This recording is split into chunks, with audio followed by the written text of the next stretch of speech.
وهنا بقى اقسم بالله ما في فرحه بعديها فرحه لما تفتشي في البنطلونات عشان تغسليها فتلاقي فلوس. انا لقيت بنطلون بيشخشخ اهو وانا بحركه، فقلت لا انا لازم بقى اوريك انا بطلع ايه وهو بينسى ايه جوه البنطلون. يا رب بس ما تكونش الزراير دي هي اللي بتشخشخ. يلا بينا. اول جيب، لا ما طلعش في حاجه، استنوا ايه ده، لا في حاجه هنا، استنوا. دي بقى بركه ان جوزك بينسى الفلوس. ادي اول 100 جنيه مسكناها. يلا بينا نبص هنا. ودي 20 جنيه، دي بركه ان جوزك ينسى الفلوس.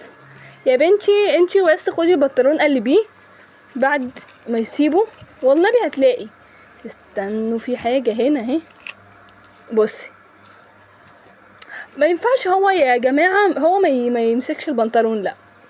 يعني انتي بخدي البنطلون هنا الجيب ده فاضي، يبقى احنا لاقيين هنا 3 جيوب فيها فلوس. تعالوا هنا نبص.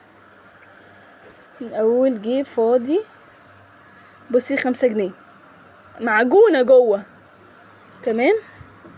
وهنا الجيب الصغير ده ما لقيناش فيه حاجه، الجيب ده ما لقيناش فيه حاجه. طيب والجيب ده ترى فيه هنلاقي ايه؟ لقينا 10 جنيه تاني. هنشوف دلوقتي المبلغ ايه الاجمالي. ناقص فيه جيب ورا شكله فاضي، لا استنى.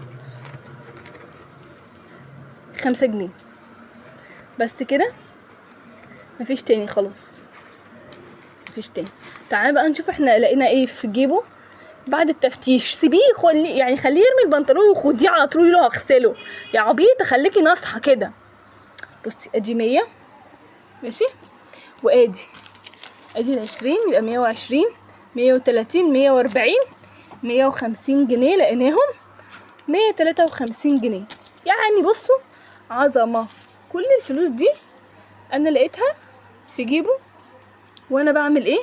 بصي معجونه، تمام. دي 5 ولا اكتر؟ لا دي 5. دوري انتي بس في جيبه. بصي اسعد لحظات حياتك وانتي بتدوري في جيبه عشان تغسليه هتلاقي فلوس. دوري انتي بس حلو هتلاقي فلوس. يا رب هو ما يشوفش الفيديو ده عشان بعد كده ياخد حذره ويشيل الفلوس. اوعوا تقولوا لجوازكم ان انا بعلمكم كده. انتي بس خليه يقلع البنطلون يخش يغير هو، وانتي خدي بنطلونه على طول.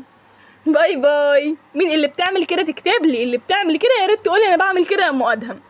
اللي بتعملش كده بقى تركن جنب اختها، مش هتعرفي تحوشي يا عبيطه.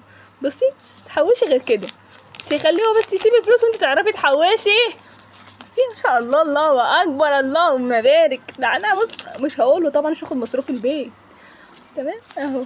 باي باي. هاتي حاجه حلوه لنفسك يا بنت.